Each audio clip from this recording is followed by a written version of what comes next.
Assalamualaikum warahmatullahi wabarakatuh. Jumpa kembali lagi dengan saya Udin dalam channel Kim UD. Asiknya belajar kimia. Materi hari ini adalah materi struktur atom ya, lanjutan di kelas 10 semester 1. Yuk kita mulai. Apa sih teori atom itu? Kita mulai di sini ya. Teori atom. Oke.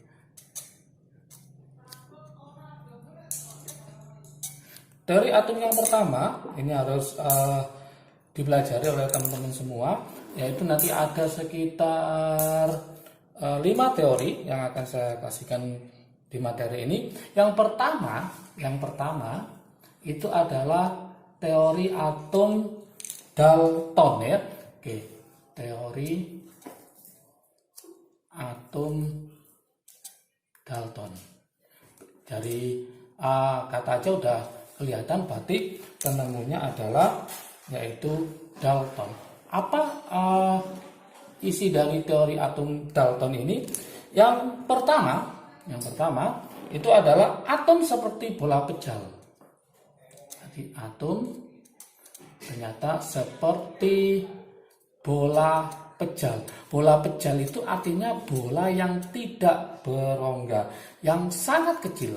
Jadi bola pejal yang sangat kecil. Oke. Kemudian karena sangat kecil maka tidak dapat dibelah. Tidak dapat dibelah. Nah, kemudian diciptakan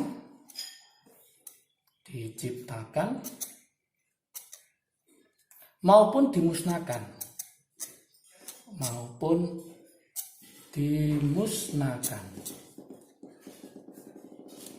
Nah, ini adalah teori atom Dalton yang pertama. Kemudian yang kedua, atom bagian terkecil.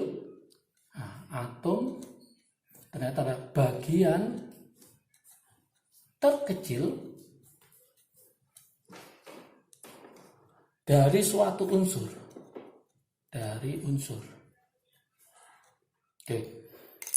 Berikutnya unsur yang sama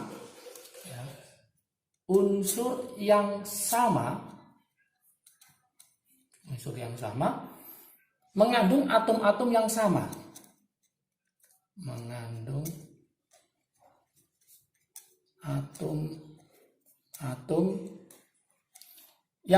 Pula. Jadi kalau unsur yang sama akan mengandung atom-atom yang sama. Dan sebaliknya juga bahwa unsur yang berbeda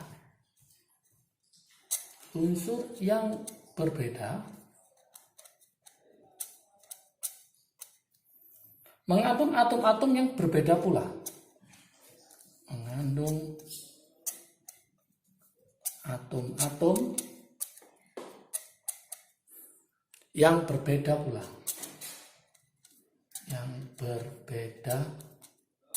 pula. Oke. Kemudian atom-atom akan bergabung ya. Atom-atom ini akan bergabung. Atom-atom akan bergabung membentuk senyawa dengan perbandingan yang tetap. Jadi akan bergabung membentuk senyawa dengan perbandingan tetap. Nah, ingat-ingat. Jadi membentuk perbandingan senyawa itu dengan perbandingannya tetap. Oke. Kemudian berikutnya adalah atom-atom bergabung membentuk senyawa dengan perbandingan tetap sudah. Atom suatu unsur ini awal ya teori atom ini tidak dapat diubah menjadi atom lain. Jadi ini harus ngerti dulu sebelum ke teori atom setelahnya. Kalau kita gambarkan di sini berarti sebagai bola pejal itu adalah seperti ini ya. Nah, ini adalah seperti benda pejal. Jadi tidak ada rongga, misalkan bola bekel atau Bola tolak peluru itu kalau kita belah maka tidak ada rongga di dalamnya, itulah benda kejam. Oke. Nomor 2 itu adalah di teori atom Thomson.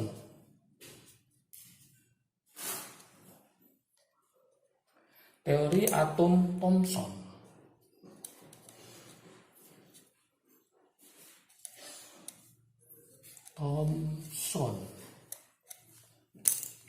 Teori atom Thomson itu mengatakan gimana? Ayo. Nah, gini. Yaitu suatu atom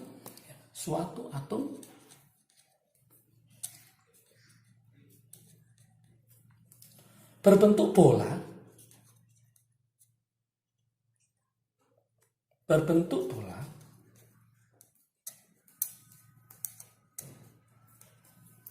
yang bermuatan positif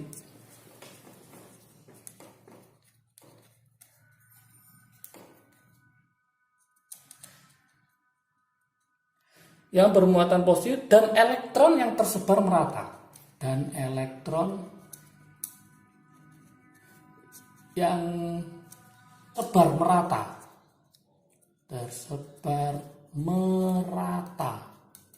Tersebar merata apanya? Itu dalam bola tersebut.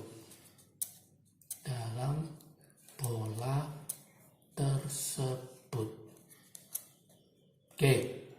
Nah, teori atom Thomson ini dikenal dengan teori roti kismis ya. Jadi teori ini nanti dikenal dengan model atom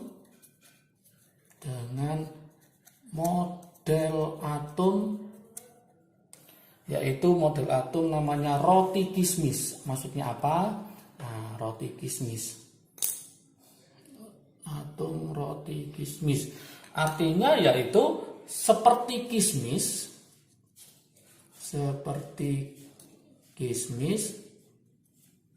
yang tersebar dalam roti.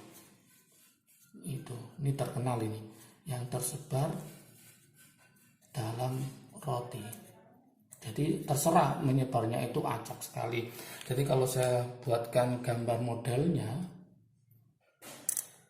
ya, ini ada positif, terus kemudian ada negatif, kemudian ada positif, ada positif. Nah, elektronnya tersebar merata, negatif. Nah, di sini ada positif juga. Intinya dia akan tersebar merata. Oke, itulah menurut teori atom Thomson. Berikutnya yang ketiga. Nah, ini semakin ke nomor 3 maka semakin lengkap dan semakin bagus ya. Yaitu apa? Teori atom Rutherford. Teori atom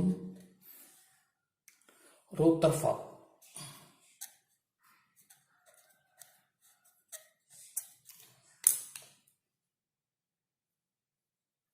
Nah, teori atom Rutherford ini intinya apa? Ini lebih bagus daripada yang atom Dalton atau Thomson karena terjadi perkembangan, yaitu atom terdiri dari inti atom. Berarti atom nanti terdiri dari inti atom yang bermuatan positif.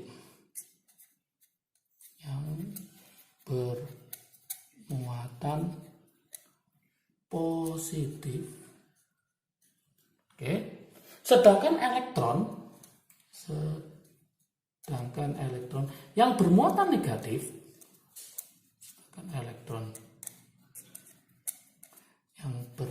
negatif, itu mengelilinginya. Jadi mengelilingi inti atom.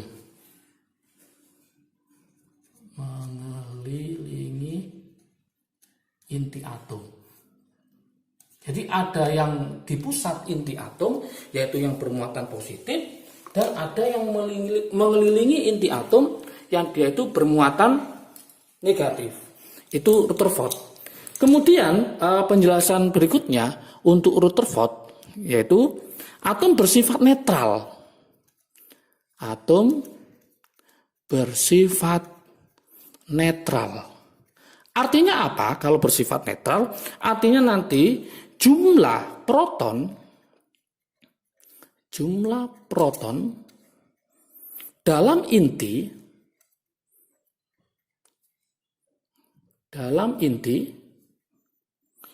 sama dengan jumlah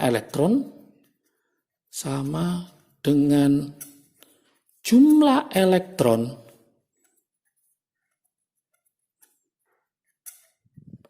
yang mengelilingi inti tersebut.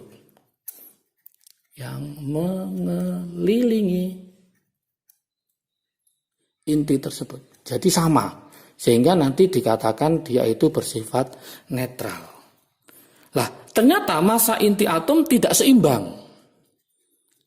Massa inti atom tidak seimbang. Antara apa? Tidak seimbang dengan massa proton yang ada di dalam inti. Dengan massa proton dalam inti. Karena tidak imbang ini, maka nanti akan diprediksi ada partikel lain dalam inti atom untuk menyeimbangkan.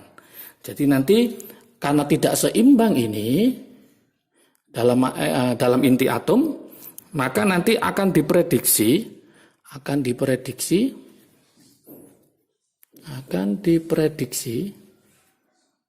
ada partikel lain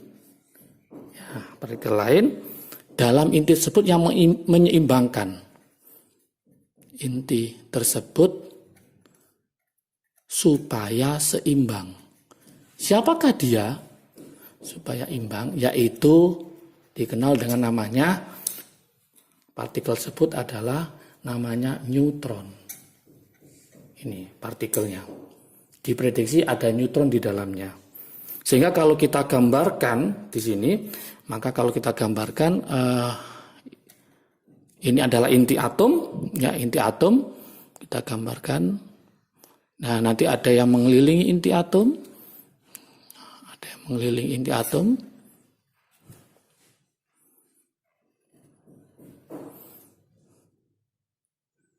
Ya, jadi nanti ada inti atom, ini ada elektron ya, elektron, ini elektron.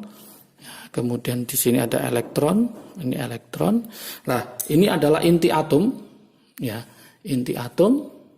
Di dalamnya nanti ada namanya proton dan neutron. Yang ini namanya elektron. Jadi elektron yang akan mengelilingi inti atom.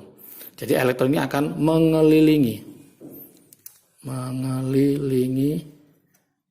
inti atom. Oke. Kemudian yang keempat. Yang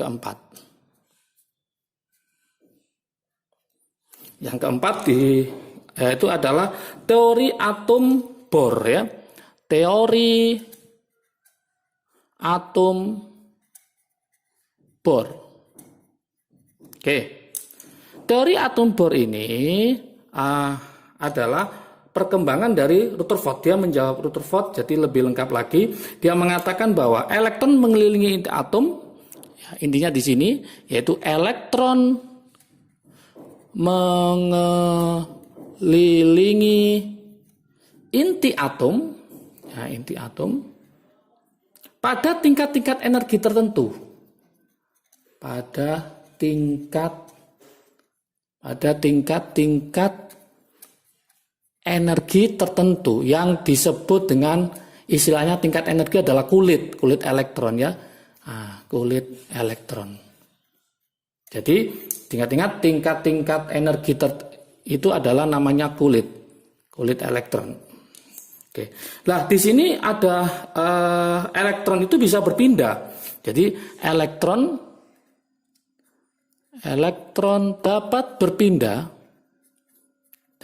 berpindah dari tingkat energi yang rendah ke tingkat energi yang tinggi. Nah, ini disebut dengan bahasanya kimia itu namanya eksitasi. Eksitasi. Sedangkan kalau sebaliknya,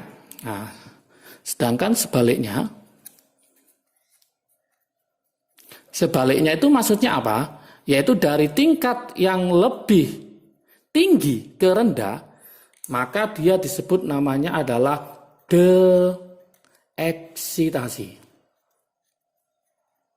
Oke.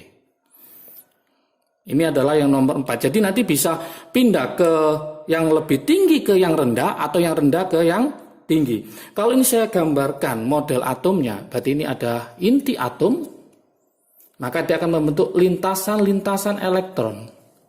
Nah, lintasan-lintasan elektron. Di mana ini ada kulitnya, namanya adalah lintasan elektron atau namanya kulit elektron. Kulit elektron. Nah, yang ini namanya adalah inti atom. Inti atom. Jadi ada kulit-kulit elektron. Oke. Yang kelima.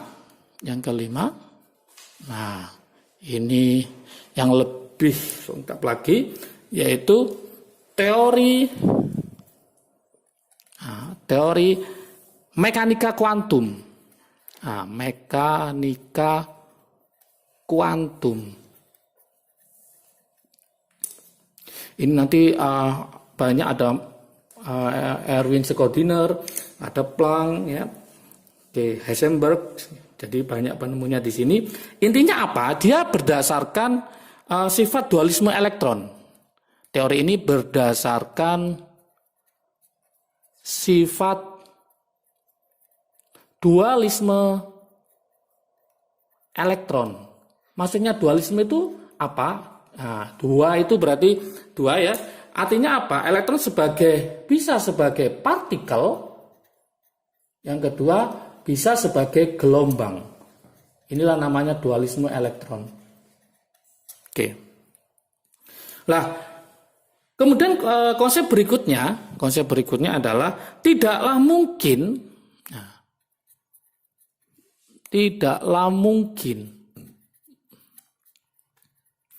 menentukan posisi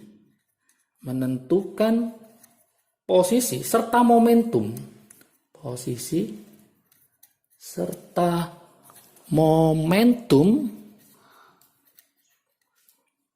Yang pasti dari elektron. Jadi tidak mungkin yang pasti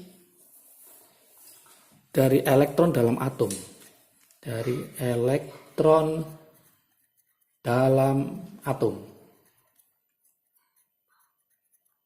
Adapun yang dapat ditentukan, adapun yang dapat ditentukan adalah kebolehjadian. Nah, ini yang harus paham, adalah kebolehjadian. Menemukan elektron,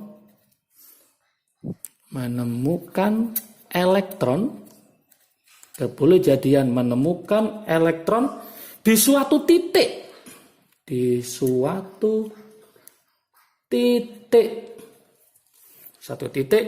pada jarak tertentu.